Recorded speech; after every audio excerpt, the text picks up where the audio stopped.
Coach Joe Drake here with the Axiom Fitness Academy, and in our courses, virtual and online, we do a lot of discussion and conversation with students on how to sequence their training session. Not only, so like in this video, we're going to break down for you the NASM methodology, or at least terminology, of how and why to order things the way that you do, but also so that as you start to put together all your thoughts about coaching and training, you make sure that even if we just break it down, we don't have to get complicated, just the day-to-day. How do you decide what to do when?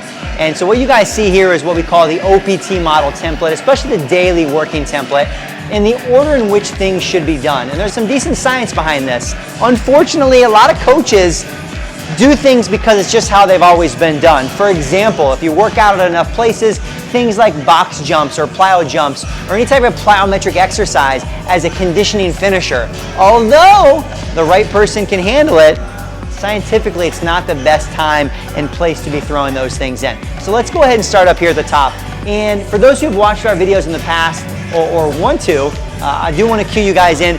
We use a little bit different terminology inside of our courses. We use what we call prep and prime. And it's the same thought process. I just feel like prep and prime is a little bit more memorable for when you get out and you start training more clients. So beyond this video, if you guys want to check that out, we will link those videos, our prep and prime understanding and explanation, in the video below. But for now, let's focus on this. So first off, should come as no surprise. First thing, let's just say you've got an hour training session. Although regardless of the length of time, it doesn't matter. The same order of operations is going to apply. First, we're going to do some sort of warm-up. Now I have in here, this is where you might do some of your flexibility work. So if you're looking inside the NASM materials, this is where you would apply the flexibility chapter. Maybe doing some myofascial release for 1 to 2 areas based on full body, upper body, lower body, whatever you're training that day. And then you have here optional cardio. Now when we relate this to how you actually might work with clients in the real world, hopefully, it's probably not going to happen, but hopefully you have some really great clients that get there and maybe do like 5 to 10 minutes of cardio on their own. I know their body will usually feel better, but not every client does it.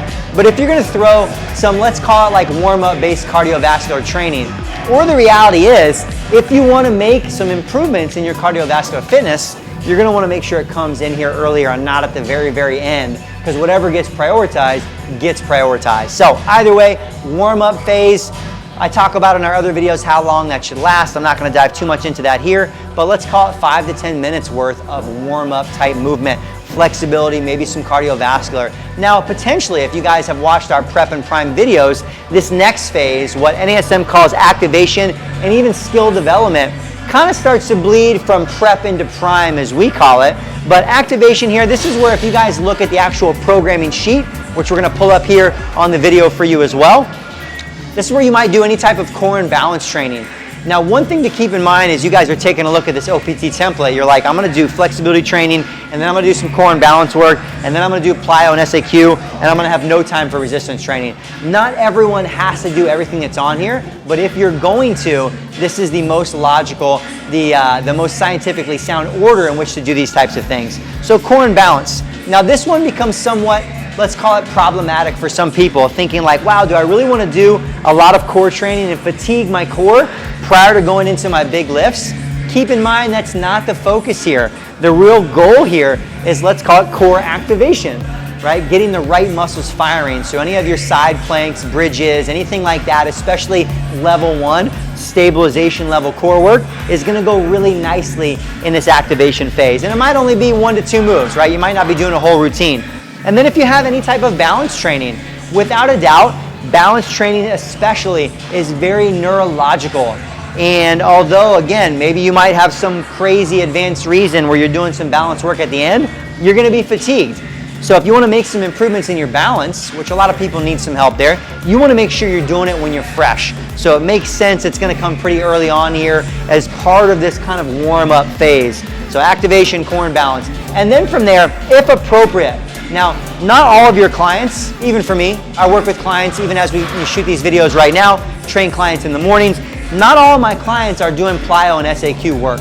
Either A, it might not be a great fit for where they are training-wise, or it might not fit for their goals. But if we're gonna do any plyometric or SAQ work, right, it's gonna come here. For me and for Axiom, we talk about that coming kind of at the end of prime, where we've already done some good warm-up work. We've brought the body temperature up a little bit. We've mobilized some areas of the body. We've gotten some of our hips and core firing. And now we're ready for a little bit more intensity and impact. Because again, plyo and SAQ, very neurological in the adaptation. So you want to do high quality, low volume work here for most people, and you're going to get the most out of it. Also, if you happen to be working with and training athletes, that kind of makes sense, even with what you might be doing already, that you're doing some more basic warm-up work here, and then you're getting into like some athletic drills, right? Ladders, cone drills, whatever it might be, box jumps. This is a great place to put it. Not only from a safety standpoint, but also there's a lot of research behind what's called post-activation potentiation, and even a little bit of power work here. Doing a little bit of jumping, even doing a little bit of power med ball work, all of that actually fires up our nervous system to get even more out of some of our strength training moves. So I will say, even in this area where I most commonly use this, even with my general population, non-athletic clients, we may do some sort of medicine ball or low impact power work that comes right before that resistance training, and that gets their body fired up. And the last thing I'll say on that, I like the term that NASM uses, which is skill development.